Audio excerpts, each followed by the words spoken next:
उपासनीयम नितराम जनैः सदा प्रहाण ये ज्ञान तमोनुवृत्ते सनंदनाद्यैर्मुनिभिस्तथोक्तम श्री नारदायाखिल तत्व साक्षिणे। अज्ञान अंधकार की परंपरा का नाश करने के लिए श्री राधा चरणारविंद की उपासना अनिवार्य है। अगर पूर्ण ज्ञान का नाश करके प्रेम में डूबना है तो श्री जी के चरणों का आश्रय ले लो।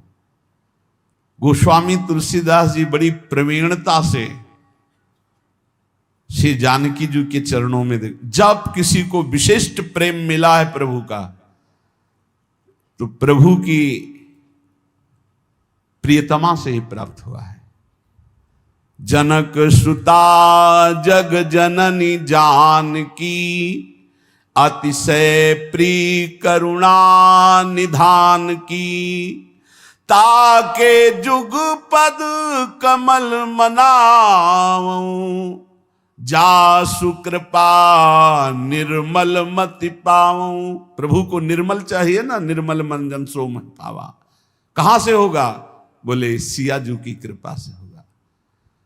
प्राण प्रीतमा श्री राम जी की हे जनक नंदनी आपके जुगल चरणारविंद की वंदना करता हूं। आप मेरी मति को निर्मल प्रेममय कर दीजिए। कभी किसी को कहीं भी विशिष्ट प्रेम, देखो हनुमान जी महाराज को सिया जी ही प्रेम दे रही। राम रसायन तुम्हारे पासा सदा रहो रघुपति के दासा। तुम्हारे भजन राम को पावे। तुम्हारे भजन, ये सिद्धांत है, सिद्धांत है। बोले अपार अज्ञान अंधकार का नाश करके परम प्रेम प्रकाशित यदि हृदय में करना है तो श्री जी के चरणों का आश्रय लो। राशेश्वरी, सर्वेश्वरी, निकुंजेश्वरी श्री लाडली जी, जो इनकी उपासना करता है, सनंदन आदि महामुनियों ने, तत्वज्ञाताओं ने यही उपदेश किया है। नारद जी आदि ने, सनक सनंदन सनातन सनत कुमार और तत्वज्ञानियों ने यही उपदेश किया है। इनकी कृपा के बिना शुद्ध तत्वबोध होना, प्रेम प्राप्त होना, यही एक स्वरूप से आत्मविद्या के रूप में विराजमान है। बिना श्री जी की कृपा के न बोध होता है न प्रेम होता है।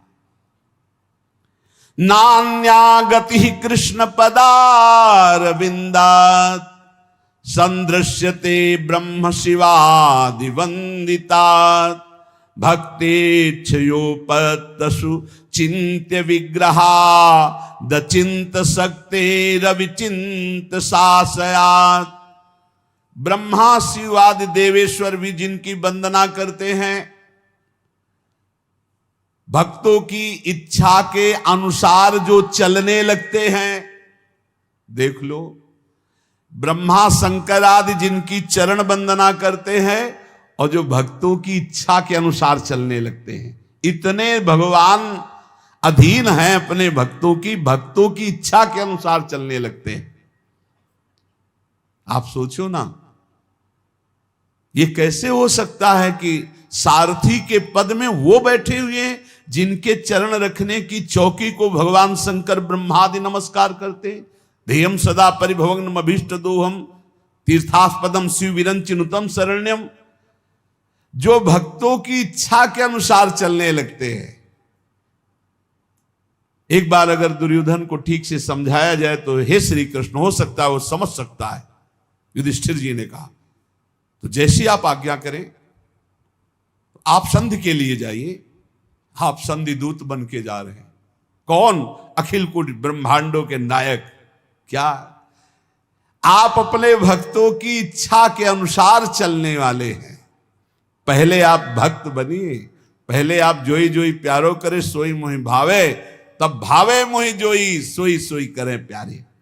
परम सुंदर, परम चिंतन करने योग्य, परम सुंदर लीला शरीर धारण करने वाले अचिंत शक्ति संपन्न प्रभु अब तो आपके चरणारविंद के सिवा हमारी कोई दूसरी गति नहीं है।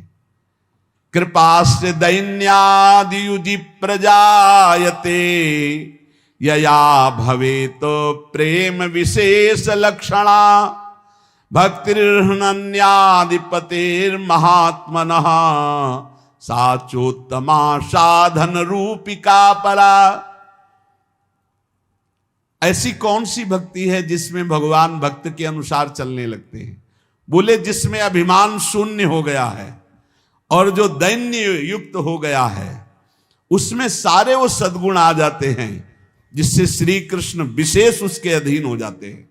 दैन्य अभिमान शून्य के हृदय में वो सारे सद्गुण आ जाते हैं जिन सद्गुणों से रीछ कर प्रभु अधीन हो जाते हैं। श्री कृष्ण की विशेष कृपा उस साधक उपासक भक्त पर है जो अभिमान शून्य और दैन्य है। जो सर्वेश्वर प्रभु के चरणों का प्रेम प्राप्त करना चाहता है वो अभिमान न करे, दैन्य रहे, दीन भाव लाए। उत्तम साध्य भक्ति का लक्षण है दैन्य भाव, अभिमान शून्यता। और तो सब भक्ति साधारण भक्ति के अंतर्गत आती है। दैन्य और अभिमान शून्य होकर निरंतर अपने इष्ट के चिंतन में रहना, ये सर्वोत्तम भक्ति का लक्षण है। उपास्य रूपम तदुपासकस्य च कृपा फलम भक्ति रसस्ततः परम विरोधिनो रूपमथैत दाप्तेर गेयायमेर्था अपि पंच साधु भी। अपने उपास्य देव के सिवा कहीं भी हमारा कोई भी लगाव ना हो। प्रिया प्रीतम, प्रिया प्रीतम, कहीं भी लगाव होगा तो उपास्य देव से हटा देगा वो लगाव। संसार का लगाव कहीं भी होगा, हिरन में लगाव हुआ तो हटा दिया उपास्य देव से। ऐसे महापुरुष को जिनके स्वयं पिता भगवान ऋषभ देव जी हैं, भगवान के अवतार हैं, वो इतना गाढ़ प्रेम हिरन से हो गया, लगाव हो गया कि भगवान का भजन साधन पूजन सब छूट गया। अपने उपास्य देव से हटकर कहीं लगाव नहीं होना चाहिए। ढूंढ लो अपने हृदय में कोई भी खान पान वस्तु व्यक्ति स्थान उपास्य देव से बढ़कर कहीं लगाव नहीं। उपासक भगवान की कृपा का फल, भक्ति रस का आस्वादन, भगवत प्राप्ति के विरोधी भावों का त्याग, ये उसमें जागृत हो जाता है। जब उपास्य देव में दृढ़ भाव आ जाए, उपास्य देव में दृढ़ भाव, बहुत कठिन है उपास्य देव में आसक्त होना। जगत गुरु माधवाचार्य जी श्री भगवान का जो नित्य निरंतर स्मरण करते हैं, अंतकाल में भगवान की विस्मृति का समय आता है, क्योंकि अंतिम समय जो मरने के समय दुख होता है, सैकड़ों हजारों भिक्षु एक साथ मारे डंक तो जो कष्ट होता है, ऐसी पीड़ा होती है। मरने की जन्मत मरत दुशाह दुख हुई। मरण काल के समय ऐसी भयंकर पीड़ा होती है, नस नाड़ियों में बात पित्त कफ कंठ अवरुद्ध हो जाता है और यमदूत उसे पासों से जकड़ते हैं, फिर खींचते हैं जीवात्मा को। उस समय भारी भय, भारी घबराहट, भारी पीड़ा तो मूर्छित हो जाता है। उस समय भगवान की स्मृति नहीं रहती। इसलिए जो नित्य निरंतर स्मरण करता है तो अंत समय भगवान उसका स्मरण बन जाते हैं। उस दुख के समय भगवान का रूप प्रकाशित होता है करुणा करके और नाम चलने लगता है, बस जीव का परम कल्याण हो जाता है। धाम में क्यों बार बार कहते हैं कि कैसा भी हो भगवत प्राप्ति हो जाएगी। एक श्लोक में श्रीपाद कह रहे, सापराधेश्च ये राधा पदमाधाय चेतसी बसति वृंदा विपिने नन्यान धन्यान नमामितान। ये बहुत बड़ी बात है। जो वर्तमान में अपराधी है, अपराध कर रहा है वर्तमान में, और वृंदावन रह रहा है, पर वो किशोरी जी के चरणों का आश्रय लिए। ये खास बात हो गई। तो बोले वृंदावन में वास करते हुए जब उसका शरीर छूटेगा तो बड़भागी भक्तों के पद को प्राप्त होगा। धन्यान नमामि तान, मैं नमस्कार करता हूं उसको। क्यों? क्योंकि यहां जब शरीर छूटेगा तो उसके भजन का परिणाम नहीं देखा जाएगा। उसके अंतिम समय में श्री जी की सखिया आके राधा नाम स्मरण कराएंगी और वो परम पद को प्राप्त हो जाएगा पक्का। अंतिम समय सापराधाश्चे ये राधा पद माधाय चेतसी, सापराध अपराध सहित, पर वो किशोरी जी के चरणों का आश्रय लिए। ये भाई हमारी आदत है, हम ऐसा नहीं छोड़ पा रहे हैं। अब आप देखो आपका काम, लेकिन लाडली में आपका हूं, लाडली में वृंदावन नहीं छोड़ सकता, आपको नहीं छोड़ सकता। जब बुरे आचरण नहीं छोड़ सकता तो आपको कैसे छोड़ सकता हो? होता है स्वभाव में। आप कह सकते हो कि ऐसा कैसे हो सकता है, ऐसा होता है, होता है। स्वभाव बहुत विचित्र है, स्वभाव बहुत विचित्र। जो जैसा होता है। एक बहुत रईस घर के महात्मा थे, बड़े विरक्त थे, पर एक कपड़ा भी ना उसको एकदम ऐसे चश्मा जहां रखना, जैसे दो तीन चीजें थी। बड़े वैरागी, बड़े, पर वो बड़े घर में प्रकट हुए थे तो उनकी जो रहनी थी वो बताती थी कि किसी विशिष्ट घर के है। एक भी कपड़ा ऐसे नहीं, जो भी जहां एकदम उनका अभ्यास था, बहुत ही सफाई सुरक्षा एकदम। एक अचला, एक झोली, एक छड़ी, चश्मा, बड़े वैरागी। रात में कब चले गए पता ही नहीं चलता, किसी से आसक्ति नहीं, पर दूर से देखने से लगता था कि इनका विलासिता पूर्ण जीवन रहा है। मतलब बड़े घरों के रहे, जो जैसे अभ्यास का होता है उसका अभ्यास झलकता है। अब जैसे पूर्वाभ्यास पापाचरण का है, अब उसने जान लिया कि अब मैं बहुत नीच हूं, अब मेरा कल्याण कैसे होगा। महिमा सुनी वृंदावन की, वृंदावन वास करने लगा, लेकिन उसका आचरण ऐसा है। बोले वो जब यहां शरीर छोड़ेगा, नियम लिया था कि वृंदावन वास किए हो, तो अंतिम समय राधा नाम स्मरण सखियां यहां कर आती है। ये हमें हितधाम में श्री जी ने स्वयं अनुभव कराया था, ये दृश्य दिखाया था। तो कीर्तनिया बाबा ने कहा कहीं पढ़ा है क्या? उस समय वो सत्संग में आते थे। ऊपर गए कुटिया में, कहा एक प्रश्न है कि आपने आज नई बात हमें बताई कि जब यहां शरीर कोई छोड़ता है वृंदावन में तो वृंदा सखी के आदेश से सखियां राधा नाम सुनाती हैं, तो ये आपने कहीं पढ़ा है क्या? तुम कहा अगर आप विश्वास माने तो हमने पढ़ा नहीं, लेकिन कल ही हमको यहाँ पढ़ाया गया था इस कुटिया के ऊपर, यही हमें स्वप्न में श्री जी ने ऐसा अनुभव कराया। तो वो स्वप्न जैसा नहीं था कि हमारी कोई कल्पना हो, वो सीधे परिचय दिया गया था वृंदावन का। अब जैसे कहा गया कि नहीं लिखा है, एक बार शरणानंद स्वामी से कहा ये कहीं लिखा तो है नहीं, तो बोले लिख लो ना, लिख लो, नए ग्रंथ की रचना कर लो, जो हृदय में आ रहा है उसको लिख लो, नई बात लिख लो। और ये विश्वास की बात है, पक्का विश्वास की बात है। श्री जी जो बोली थी, सापराधाश्चे ये राधा पद माधाय चेतसी वसति वृंदा विपिने अनन्यान धन्यान नमामितान, मैं नमस्कार करता हूं उसको, ऐसी गति को प्राप्त होगा वो। तो यहां कह रहे हैं करोड़ों बीछियों के मारने का, डंक मारने का एक साथ जो दर्द हो। कभी किसी को बीछी मारा है?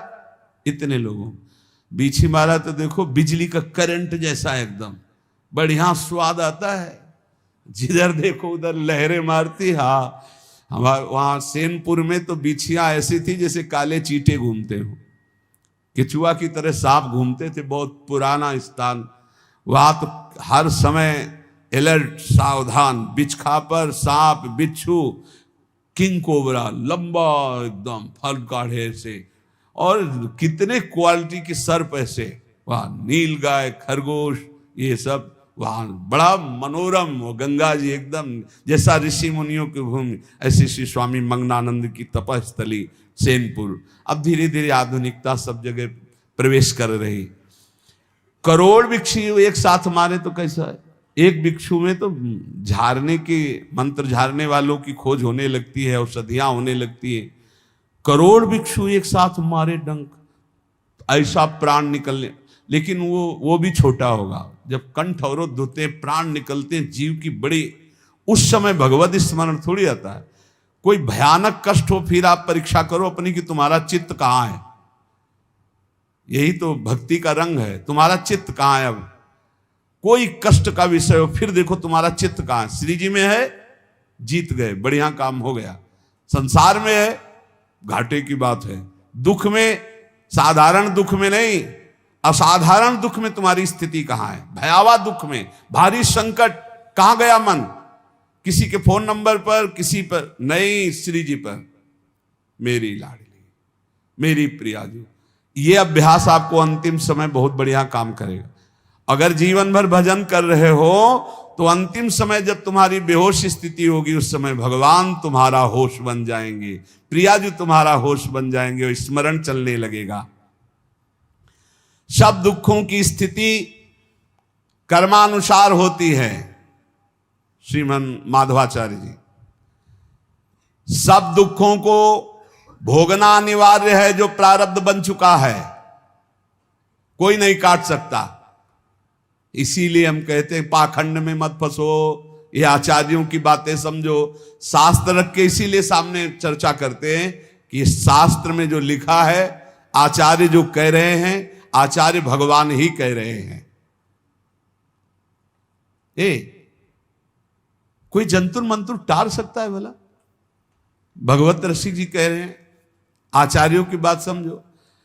अनहोनी नहीं होई कछु, होनी मिटे न कोय। देखो सीता दशरथ अति समर्थ तहां दोए। महापुरुष जन लिखे, सुनो ध्यान से।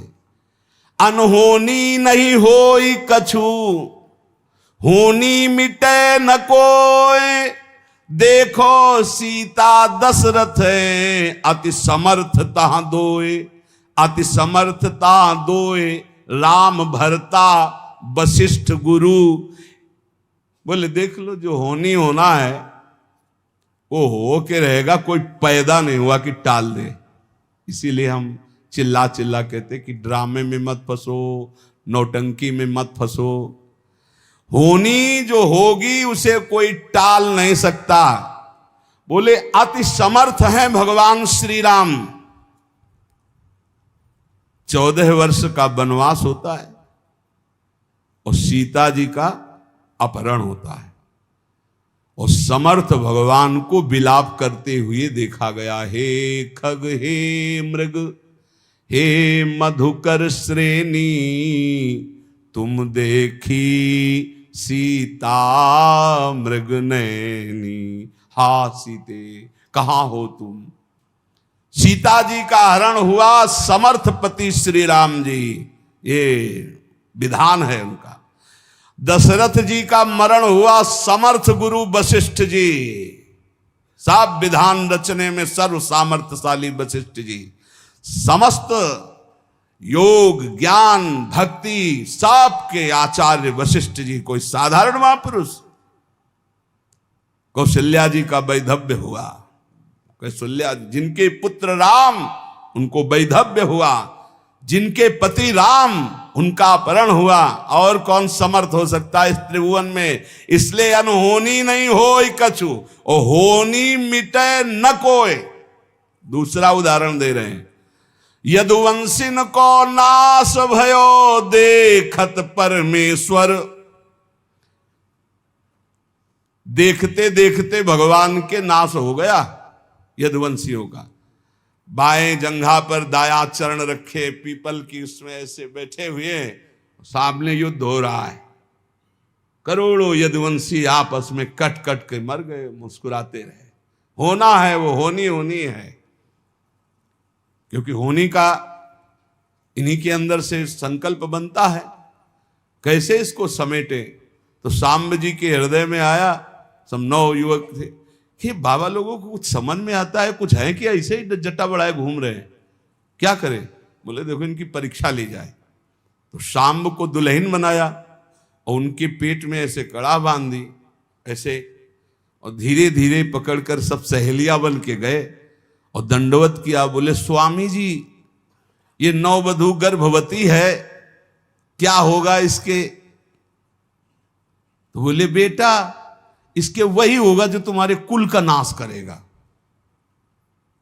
वो तो ब्रह्म ऋषि और तत्काल इतना बड़ा मूसल निकला,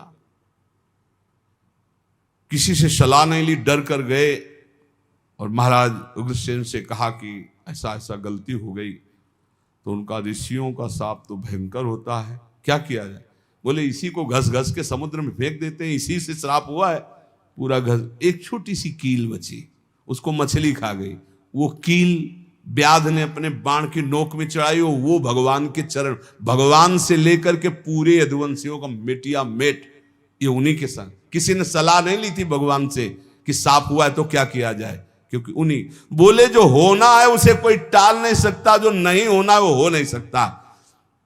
यदुवंशियों को नाश भयो देखत परमेश्वर, परमेश्वर श्री कृष्ण के देखते देखते यदुवंशियों का नाश हो गया।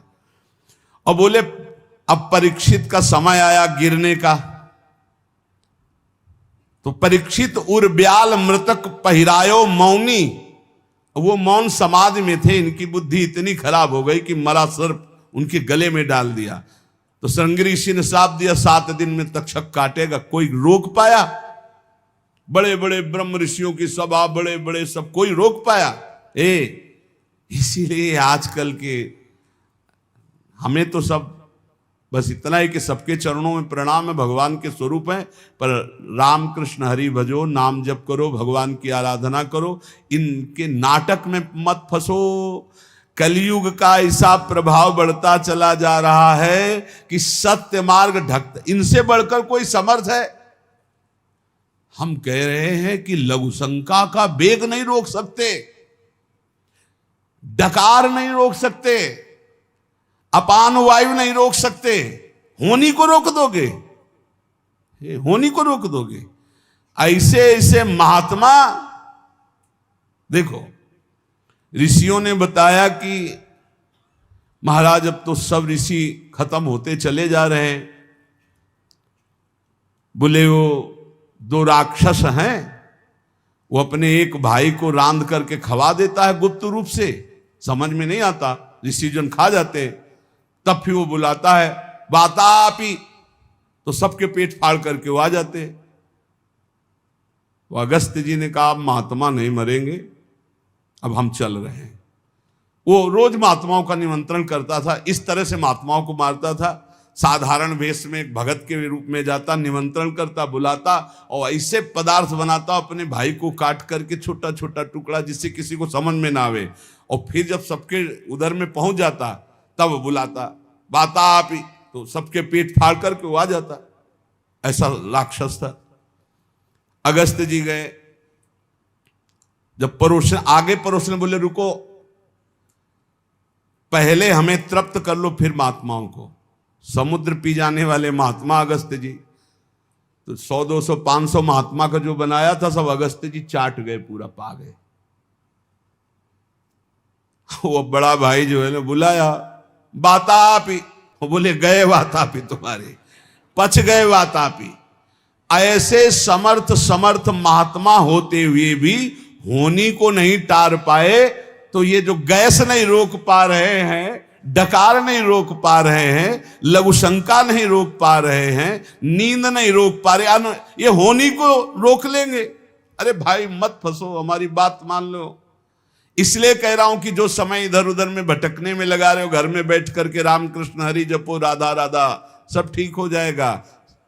क्या ठीक हो जाएगा? आपका मन ठीक हो जाएगा, आप भगवान के भक्त बन जाएंगे, आप परमानंद में डूबने की योग्यता प्राप्त कर लेंगे।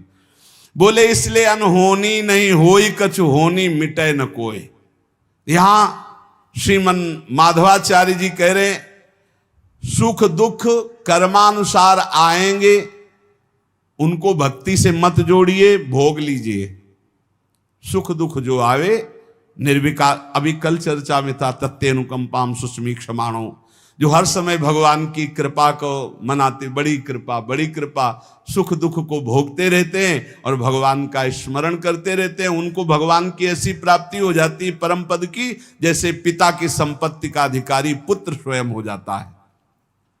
इसलिए जब आपके सुख का समय हो तो खूब भगवत उत्सव मनाओ, संत सेवा करो, कथा वार्ता, दूसरों को खूब पवाओ, सुख पहुंचाओ। और जब दुख का अवसर हो तो भगवान के चिंतन में लग जाओ। किसी को भी सहयोग, अपने दुख की बात मत सुनाओ, केवल श्री भगवान से बात करो, तो तुम्हारा दुख का समय निकल जाएगा। दुख का समय निकलता है भगवत चर्चा से, भगवत चिंतन से, बहुत आनंद में। शास्त्र सम्मत धर्म मार्ग में अटल रहो। कोई भी कर्म करते समय बड़े दीन भाव से भगवान का स्मरण करो। कर्म करने के पहले भगवान का स्मरण करो, कर्म पूरा होने के बाद भगवान को समर्पित कर दो। सबके गुरु, सबसे बड़े, सबके माता पिता एकमात्र श्री भगवान हैं। जो कर्म करते समय भगवान का स्मरण करता है, अपने कर्म भगवान को समर्पित कर देता है, वो भगवान को प्राप्त हो जाता है। सांसारिक झंझटों का चिंतन करने में समय नष्ट मत करो।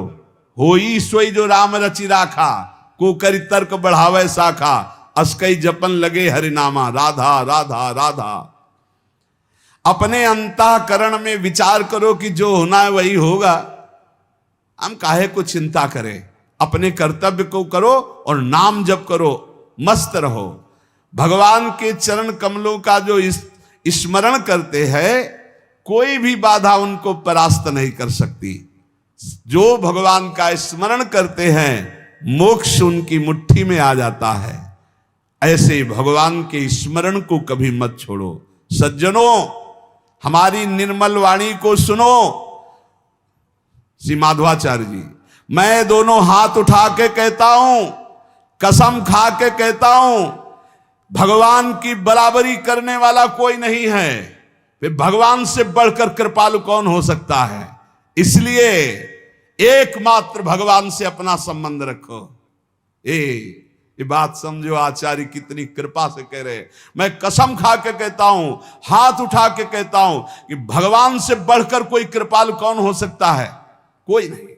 भगवान के बराबर कोई नहीं, तो उनसे बढ़कर कौन हो सकता है? इसलिए माता पिता भाई बंधु सब स्वार्थ का संबंध, एकमात्र भगवान से प्रेम करो। सब में भगवान की भावना करके भले राग कर ले तो अनुराग बन जाएगा, लेकिन शरीर राग में फंसकर जन्म नष्ट मत करो। यदि ऐसा तुमने माना तो इसी जन्म में भगवत प्राप्ति हो जाएगी।